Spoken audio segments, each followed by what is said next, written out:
चलिए, अगर आप त्रिभुज की योग विधि सीख गए तो अब हम बात करेंगे सदिश योग की समांतर चतुर्भुज विधि।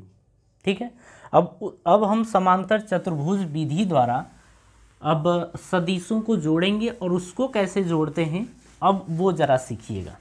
अच्छा, आप एक काम करिए कि इसके पहले त्रिभुज विधि की जो परिभाषा है आप चाहें तो लिख लें या फिर आपको बोर्ड स्क्रीन पे मिल जाएगा। ठीक है, तो इसको रहने देते हैं, अपन आगे पढ़ते हैं। देखिए, इसी का हम अगर बी की बात करें तो हम कहेंगे कि सदिश योग की समांतर चतुर्भुज विधि, यानी कि हम यहाँ बात करेंगे पैरेललोग्राम मेथड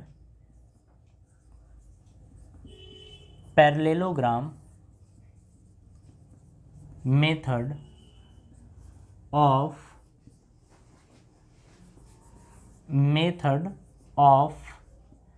एडिशन वेक्टर।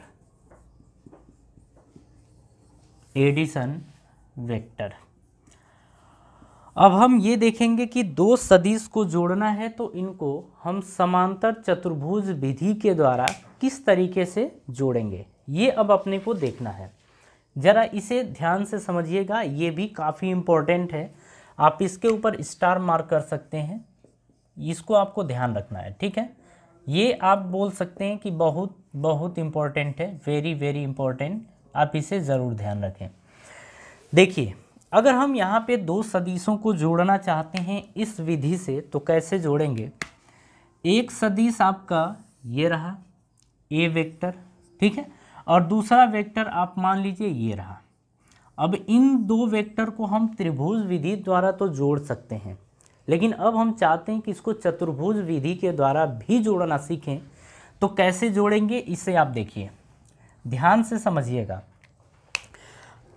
अगर हम चतुर्भुज विधि द्वारा जोड़ते हैं तो हम दो सदिशों के टेल को जोड़ते हैं और जो उन दोनों के बीच से गुजरता है ना वही होता है परिणामी सदिश, और यहाँ पे हम समांतर चतुर्भुज बनाते हैं। तो यहाँ ध्यान से समझिए कि ए वेक्टर तो ऐसे ही रहेगा, ये ए वेक्टर हो गया। बी वेक्टर की बात करें तो हमने कहा कि इसमें टेल को मिलाते हैं, तो इसका टेल और इसका भी टेल, तो इसके टेल की बात करें तो ये रहा आपका। ठीक है, तो थोड़ा सा फोटो और अच्छा बनाएं।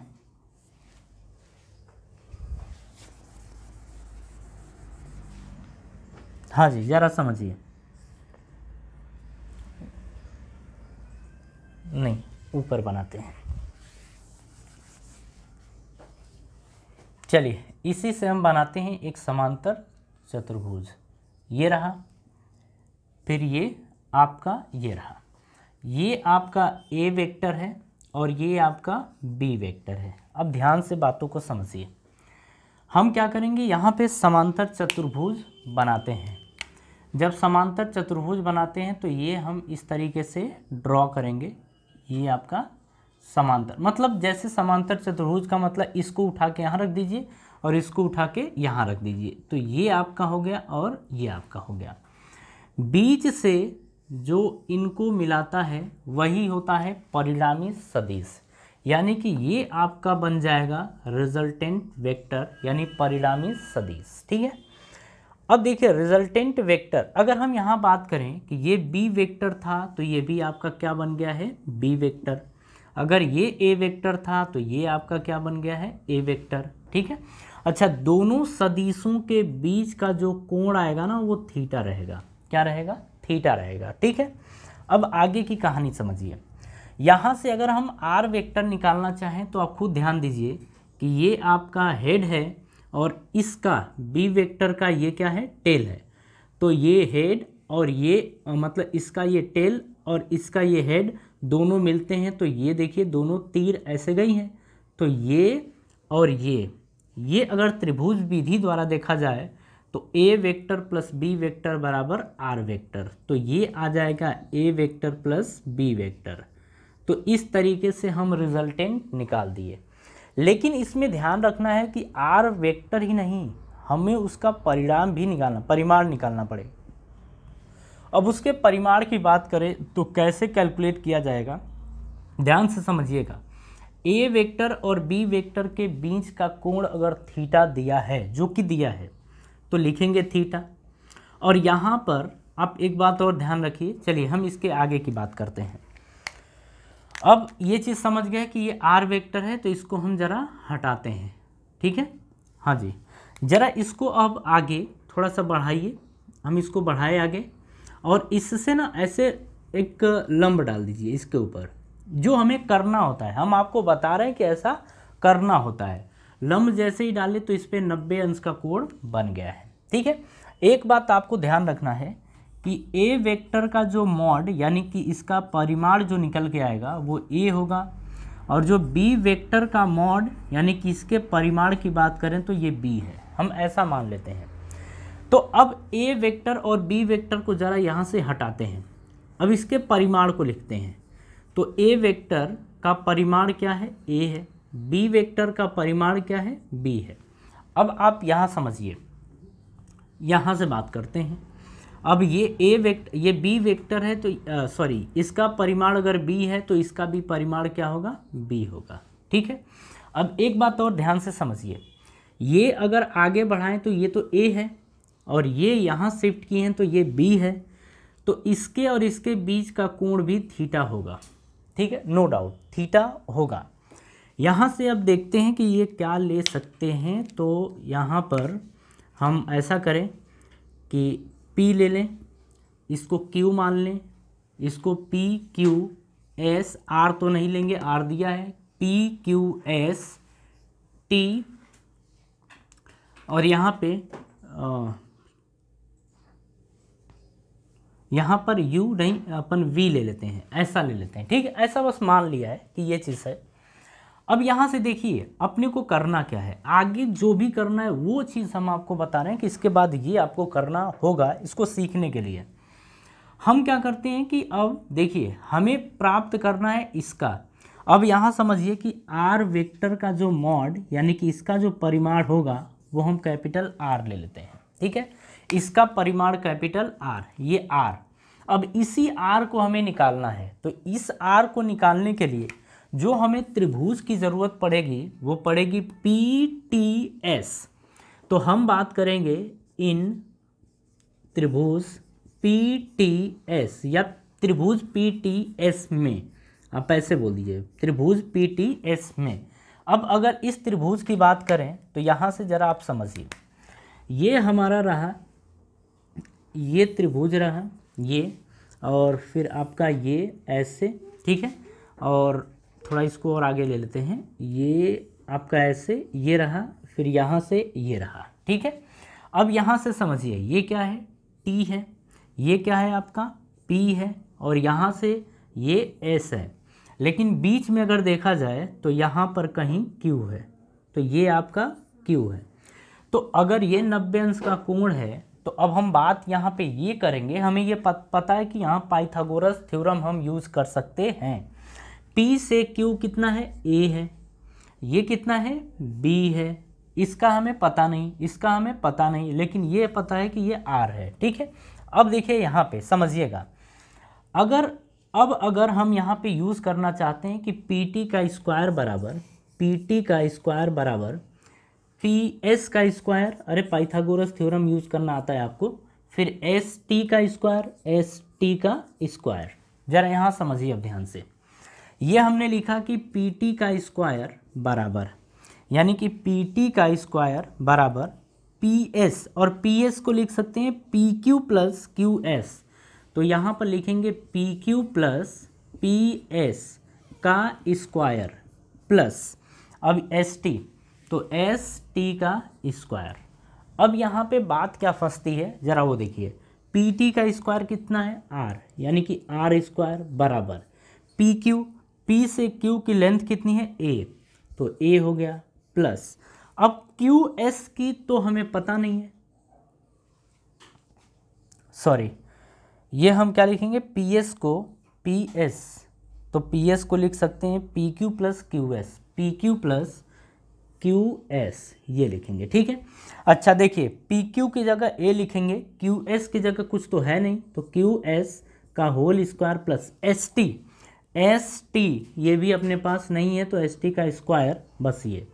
अब बात यहाँ ये फंसी इसमें कि अपने को सब कुछ तो मिल रहा है, न क्यू एस मिल रहा है न एस टी मिल रहा है, ये दो चीज़ें अपने को नहीं मिल रही हैं। अब इन दो चीज़ों को हम कैसे लेके आएंगे, अब वो सोचना है। ठीक है, अब देखिए यहाँ से हम इस त्रिभुज को निकालते हैं, यहाँ से इस त्रिभुज को निकालेंगे और यहाँ बनाएंगे। तो देखिए इसको हम हटा देते हैं, इस त्रिभुज को बनाना है तो ये ऐसे, और ये आपका Q है, ये आपका S है। ठीक है, इसको हटाओ, ये S है, और अगर यहाँ बात किया जाए तो ये आपका T है, तो ये आपका T है, और इससे हम इसको मिला देंगे।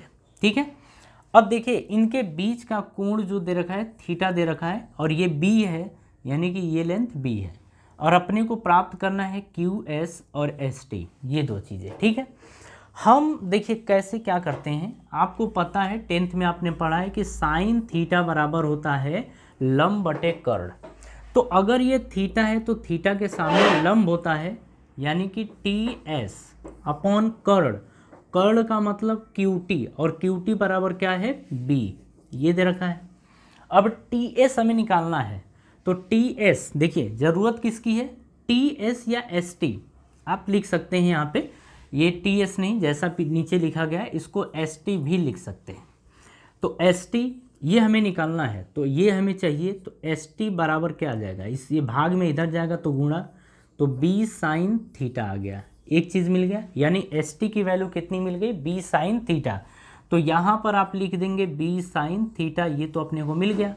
अब ये चाहिए, इसको निकालने के लिए हम कॉस थीटा का सहारा लेते हैं, और कॉस थीटा बराबर होता है आधार बटे कर्ण, यानी QS बटे में QT, तो QS बटे में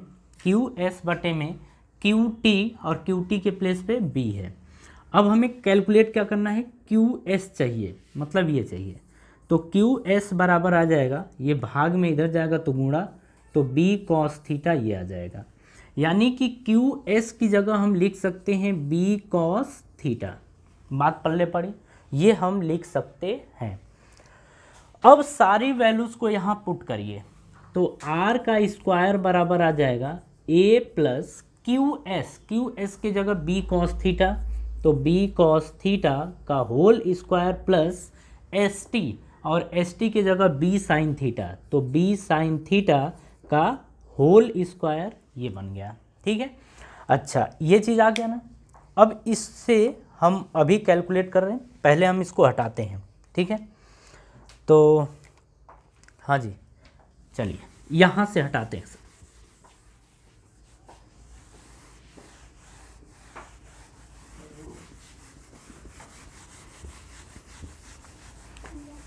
इसको ऊपर लिख लेते हैं, ऊपर नहीं यहाँ लिख लेते हैं। तो ये अपने को आ गया है R का स्क्वायर बराबर A plus B cos theta का whole square plus B sine theta का होल स्क्वायर, ये आ गया है। ठीक है, और यहाँ से आप एक चीज़ देख रहे होंगे कि अभी हम देखें कि ये क्या आया है, यानी कि ST की वैल्यू क्या आई है, ये आई है B साइन थीटा, QS की वैल्यू आई है B cos थीटा। इसको यहाँ रहने दीजिए, इसको ओपन करिए, तो R स्क्वायर बराबर क्या आएगा, A प्लस बी का होल स्क्वायर, यानी A स्क्वायर प्लस अब इसका स्क्वायर, यानी B cos थीटा का whole square plus 2AB, 2A की जगह A और B की जगह क्या है B cos थीटा, तो B cos थीटा ये आ गया, प्लस B साइन थीटा का होल स्क्वायर क्या होगा, तो इसे लिख देंगे B square sine square theta, हम ये लिख सकते हैं। ठीक है, चलिए अब ओपन करिए फिर से, R स्क्वायर बराबर A स्क्वायर प्लस इसको खोलेंगे तो ये B square cos square theta plus ये आपका आ जाएगा 2AB cos theta plus B का स्क्वायर साइन स्क्वायर थीटा, ये आ जाएगा। अब देखिए यहाँ थोड़ा सा ध्यान दीजिए, ये आपका B square cos square theta है, ये B square sine square theta है, तो वहाँ से बी स्क्वायर दोनों में से कॉमन ले लीजिए। तो आप देखेंगे कि आर स्क्वायर बराबर ये बनेगा ए स्क्वायर प्लस इनमें से इसमें और इसमें से बी स्क्वायर कॉमन ले लीजिए, बी स्क्वायर, और यहाँ से क्या बचेगा cos square plus sine square, cos square theta plus sign square theta, ये बचेगा, प्लस आप लिखेंगे 2ab कॉस थीटा। ठीक है, ये लिखेंगे। अब यहाँ से आगे देखिए, आप सबको पता है कि sign square theta plus cos square theta बराबर 1 होता है। ये चीज़ आपको पता है कि जो sign square theta plus cos square theta होता है इसकी वैल्यू 1 होती है, ये पता है। तो इसके प्लेस पे हम लिख देंगे 1। तो यहाँ से आर स्क्वायर बराबर आ जाएगा ए स्क्वायर प्लस बी स्क्वायर गुणे 1 प्लस 2ab कॉस थीटा, ये बनेगा। ठीक है, ज़रा इसको यहाँ लेके आइए। अब यहाँ लिखेंगे तो ये आ गया आर स्क्वायर बराबर A square plus B square का 1 में गुणा करेंगे तो B square plus 2ab cos theta, ये बन गया। ठीक है, अब जरा यहाँ से समझिए, आर बराबर क्या लिखेंगे, आर स्क्वायर बराबर है तो आर बराबर तो ये आएगा रूट में A square plus B square plus 2ab cos theta, और ये हमारा आ गया परिमाण। क्या आ गया, परिणाम नहीं परिमाण, ये आ गया हमारा परिणाम। ठीक है, तो ये परिमाण आ गया, तो ये चीज़ हम समझ गए। इसी को बोला जाएगा कि ये हमारा क्या है, रिजल्टेंट,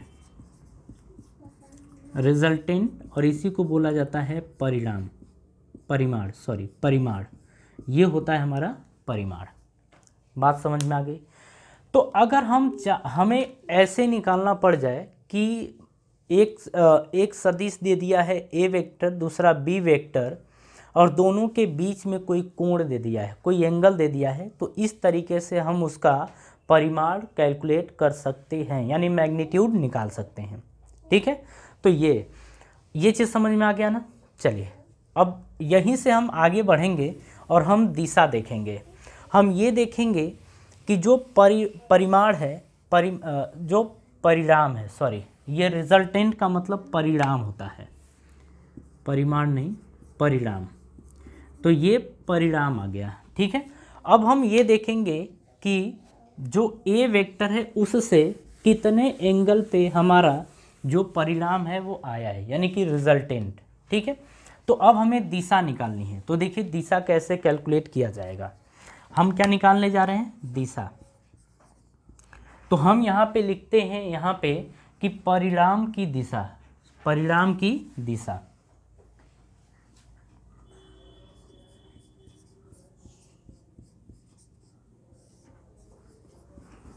परिणाम की दिशा, या फिर हम इसको ऐसे भी लिख सकते हैं कि दिशा ज्ञात करना, दिशा ज्ञात करना।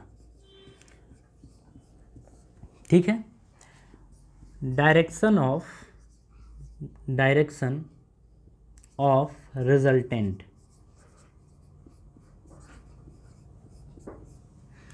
या ऐसे बोल सकते हैं बस डायरेक्शन ज्ञात करना। किस तरीके से डायरेक्शन ज्ञात किया जाएगा, अब वो ज़रा समझिए। हम कहेंगे कि जो PQ यानी कि जो ए वेक्टर हुआ करता था उससे कितने एंगल पे ये परिणाम है, उसको हम मान लेते हैं अल्फा कोण पे है। ठीक है, यहाँ से ये परिणाम अल्फा कोण बना रहा है, अब हमें अल्फा निकालना है। ठीक है, तो अब देखिए जब ये निकालेंगे ना तो अपने को कौन से ट्रायंगल की ज़रूरत पड़ेगी, अब वो ध्यान से समझिए। हम सब कुछ यहाँ से हटा देंगे, मतलब अपने को अब इनकी ज़रूरत नहीं है, अब ज़रूरत अच्छा इसकी भी नहीं है, तुम भी हटो, हाँ सब हट गया। अब देखिए अपने को बस अब बात करेंगे त्रिभुज PST में, त्रिभुज PST में। तो हम कहेंगे कि त्रिभुज PST में अब हमें निकालना है अल्फ़ा। तो यहाँ से आप लिखेंगे tan अल्फ़ा। ठीक है, tan अल्फ़ा, और tan अल्फ़ा बराबर यानी tan थीटा बराबर क्या होता है, लंब बटे आधार। तो हमें ये पता है कि tan थीटा बराबर जो होता है, tan थीटा बराबर लंब बटे आधार होता है। ठीक है, और अगर बात करें तो लंब क्या है इसमें, अगर इस त्रिभुज में, तो ये अल्फा है तो इसके आगे क्या है, लंब है, और ये फिर क्या है, आधार है। तो हम यहाँ पे लिखेंगे tan अल्फा बराबर ST अपॉन PS, तो लिखेंगे ST अपॉन PS, ठीक है। अगर ST को देखा जाए तो ST कितना है, B साइन थीटा, या फिर इसको ST लिख दीजिए और नीचे PS को क्या लिख सकते हैं, PQ प्लस QS, तो यहाँ लिखेंगे PQ प्लस QS, हम ये लिखेंगे, ठीक है ना। अब आगे की कहानी समझिए, ST की जगह लिखेंगे B साइन थीटा, तो ये लिखेंगे B साइन थीटा अपॉन, अब यहाँ पे PQ की जगह A, तो A प्लस, अब QS की जगह B कॉस थीटा, तो B कॉस थीटा। इस तरीके से निकल के आ गया हमारी दिशा, ठीक है। इस तरीके से हम दिशा कैलकुलेट करते हैं, यानी कि अगर दिशा की बात करता है, अगर दिशा यानी डायरेक्शन की बात करता है, तो हम बोल देंगे जो डायरेक्शन निकल के आएगा इसमें वो आएगा tan अल्फ़ा बराबर B sine theta upon A plus B cos theta. ये आपका निकल के आ गया दिशा। बात समझ में आ गई।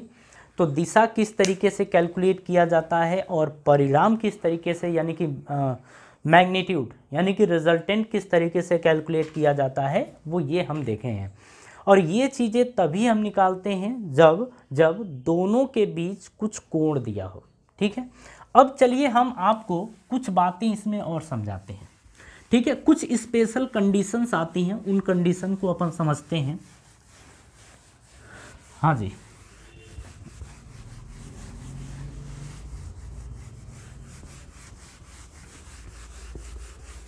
देखिए अब जाके हम ये चीज़ सीख पाए हैं।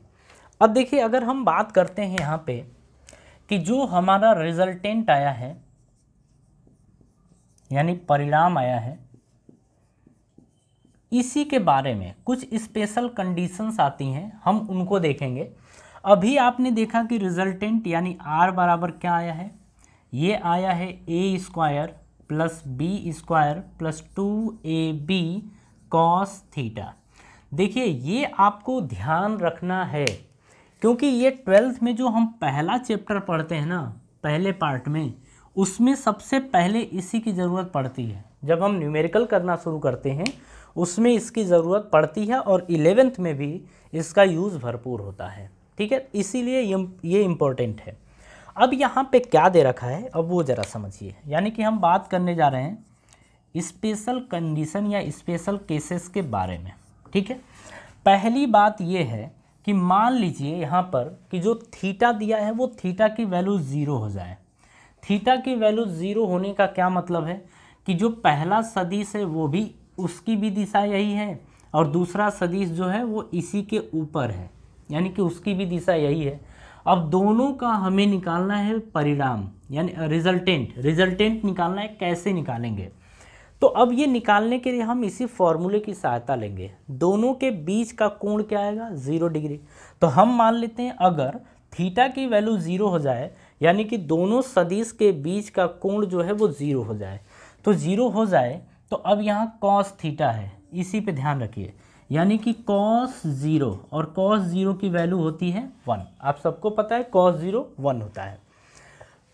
अब इस 1 को यहाँ रखिए, तो R बराबर रूट में अब A square plus B square plus 2AB, और कॉस क्या लिखेंगे, कॉस 0, और कॉस 0 की वैल्यू होती है 1। यानी कि R बराबर हमारा बन गया रूट में A square plus B square plus 2AB, ये बन गया ना। अब इसे हम क्या लिख सकते हैं, देखिए R बराबर रूट में A square plus B square plus 2AB, तो A square plus B square plus 2AB ये होता है A प्लस B का होल स्क्वायर, यही होता है A प्लस B का होल स्क्वायर, ये होता है, ठीक है। अब आगे की कहानी समझिए। जब ये होता है A प्लस बी का होल स्क्वायर, और तो हम इसको लिख सकते हैं A प्लस बी का होल स्क्वायर, और जब इसका वर्गमूल निकालेंगे तो A प्लस बी आएगा, ठीक है, ये आएगा। यानी कि हमने ये देखा कि अगर दोनों सदिशों के बीच का कोण 0 डिग्री हो जाए तो जो उनका रिजल्टेंट यानी कि परिणाम आएगा वो a प्लस बी के बराबर होगा। मतलब दोनों को जोड़ दीजिए, वही उसका परिणाम हो जाएगा।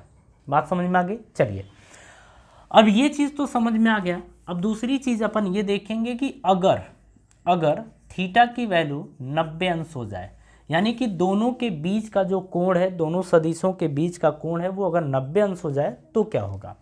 तो आप यहाँ से समझिए r, सबसे पहले तो ये समझिए कि cos 0 होता कितना, cos 90, यानी cos 90 की वैल्यू होती है 0, cos 90 0 होता है।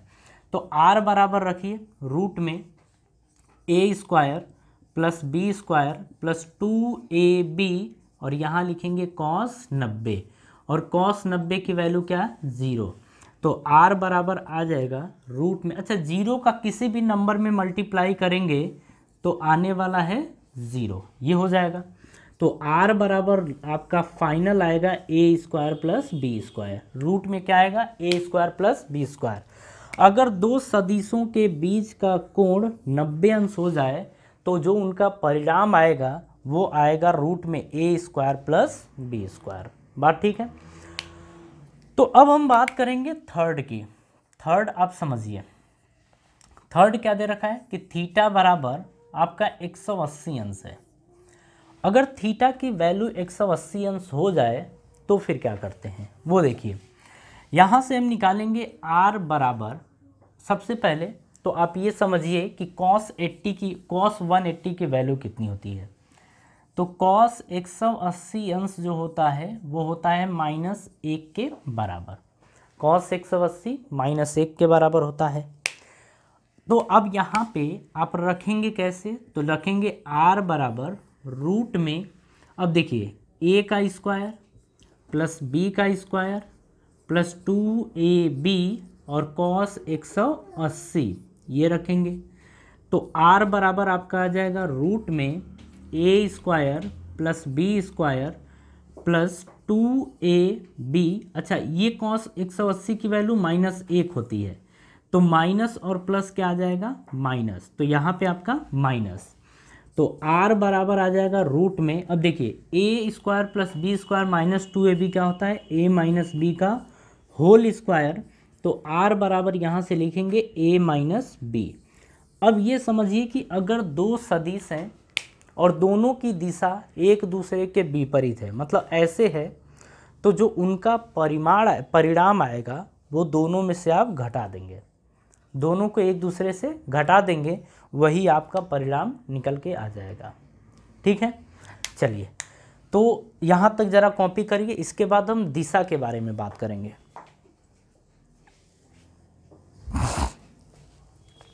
हाँ जी, चलिए समझिए यहाँ पे अब हम बात करने वाले हैं दिशा के बारे में कि दिशा किस तरीके से कैलकुलेट किया जाएगा।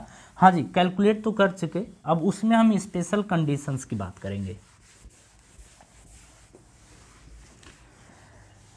देखिए यहाँ पे आपको ये ध्यान रखना है कि जो भी चीज़ें आपको बताई जा रही हैं, मतलब आप ये समझिए कि सब की सब इम्पोर्टेंट हैं।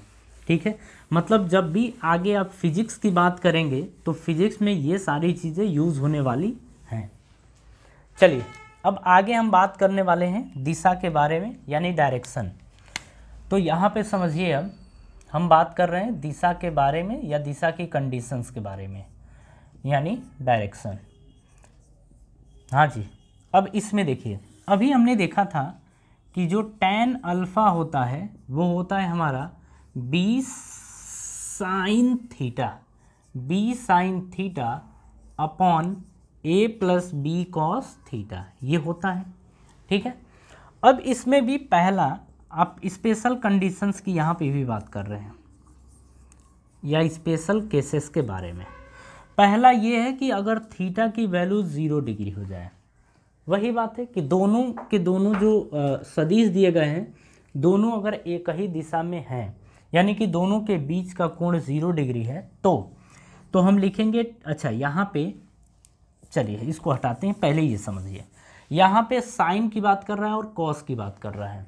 तो साइन थीटा और थीटा के प्लेस पे 0, तो साइन 0 डिग्री की वैल्यू होती है 0 और कॉस 0 डिग्री की वैल्यू होती है 1। अब इसको उठा के इसमें पुट करें, तो जब इसमें पुट करेंगे तो tan अल्फ़ा बराबर जो आएगा b की जगह b इंटू,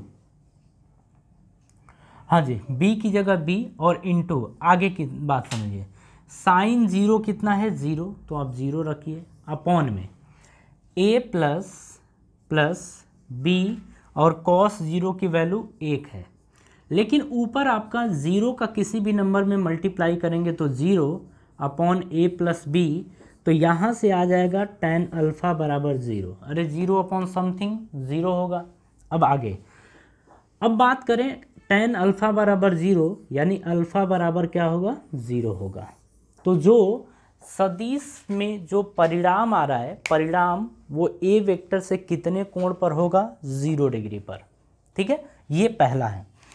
दूसरे की बात करें तो यहाँ पे ये दे रखा है कि अगर थीटा की वैल्यू 90 डिग्री हो जाए तो जब 90 डिग्री हो जाएगी तो साइन 90 की वैल्यू जो आती है वो आती है 1 और कॉस 90 की वैल्यू क्या होती है 0। यहाँ पुट करिए तो tan अल्फ़ा बराबर आपका आ जाएगा b into sine 90 1 upon a plus b और कॉस 90 0, तो b upon a plus 0 a, यानी कि tan अल्फ़ा की वैल्यू क्या आ गई है b बाई a, यानी अल्फ़ा बराबर आपका आ गया है tan inverse b by a। ठीक है, ये चीज़ आ गया है। आप एक चीज़ ध्यान रखिएगा यहाँ पे कि अगर साइन थीटा बराबर मान लीजिए कुछ भी आ जाए, b आ जाता है, तो थीटा जब भी निकालते हैं तो जब इसको इधर भेजते हैं ना तो साइन और सिर पे -1 कर देते हैं और आगे b लिख देते हैं। जरा आगे समझिए कि अगर मान लीजिए tan थीटा बराबर a है तो थीटा बराबर क्या हो जाएगा tan इनवर्स a, ये हो जाएगा। ठीक है, इसी तरीके से आप कॉस मान लीजिए कॉस थीटा बराबर आपका c है तो थीटा बराबर क्या आ जाएगा, तो लिखेंगे कॉस इनवर्स c। तो ये जस्ट लिखने का एक तरीका है जिसे आप ध्यान रखेंगे। ठीक है, चलिए, तो ये चीज़ आपको समझ में आ गया। एक कंडीशन और है, हम उस कंडीशन की बात कर ले रहे हैं।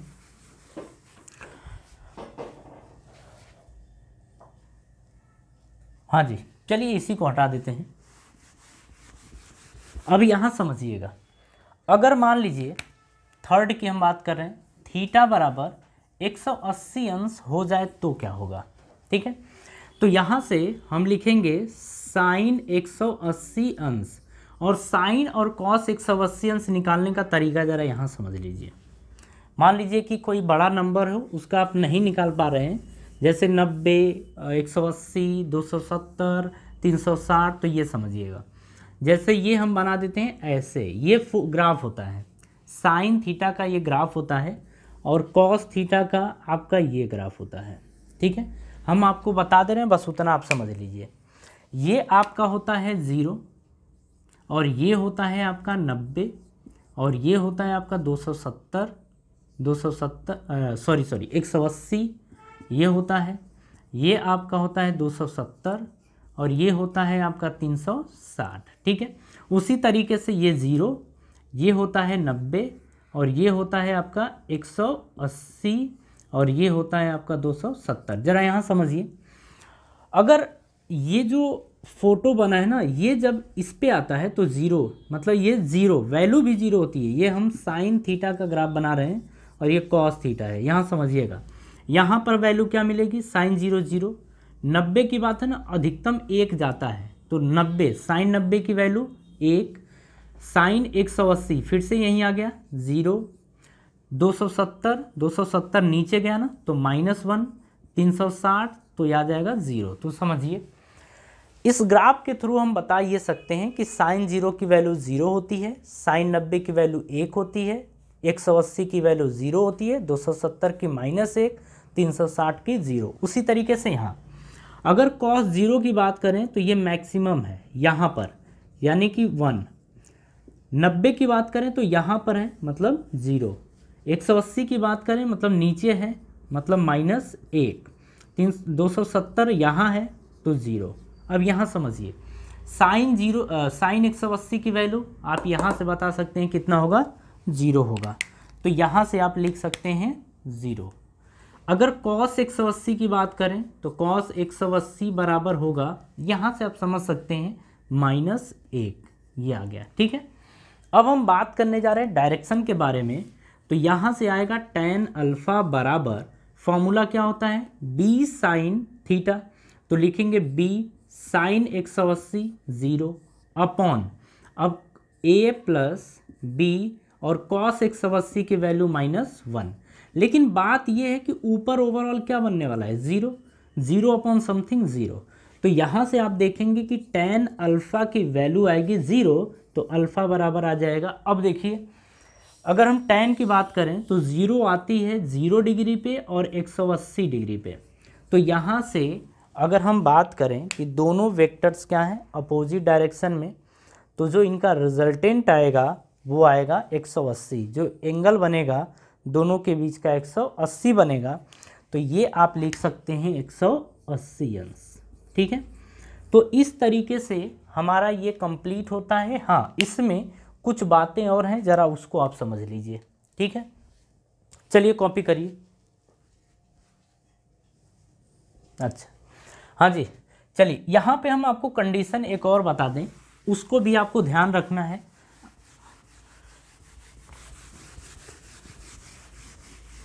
देखिए, हम डायरेक्शन की भी बात करेंगे और मैग्नीट्यूड की भी बात करेंगे। तो हम सबसे पहले यानी कि रिजल्टेंट की बात कर लेते हैं, उसके बाद अब यहाँ पे देखिए, हमको दिया था कि r बराबर रूट में a² plus b² plus 2ab cos theta. अगर ऐसा मतलब ये दिया है, यहाँ पे हमको ये दे दिया गया है कि जो a वेक्टर का मॉड है यानी कि इसका परिमाण वो a है, b वेक्टर का जो मॉड निकल के आता है वो भी a है। यानी कि हम ये बोल दे रहे हैं कि दोनों के परिमाण आपस में क्या है, बराबर। उस टाइम जो r की वैल्यू आएगी वो क्या आएगी, तो यहाँ पे आप दोनों को रख दीजिए यहाँ पे। तो r बराबर रखेंगे रूट में a का स्क्वायर। ठीक है, अच्छा, b² के प्लेस पे भी क्या रखेंगे, a रखेंगे। अरे ये तो यही होता है ना b, और यहाँ पे a, तो a बराबर ये तो इसका परिमाण क्या है, a, b का b, तो b बराबर भी क्या है, a। तो यहाँ पर रखेंगे a² प्लस 2a, b की जगह भी a और आगे cos थीटा।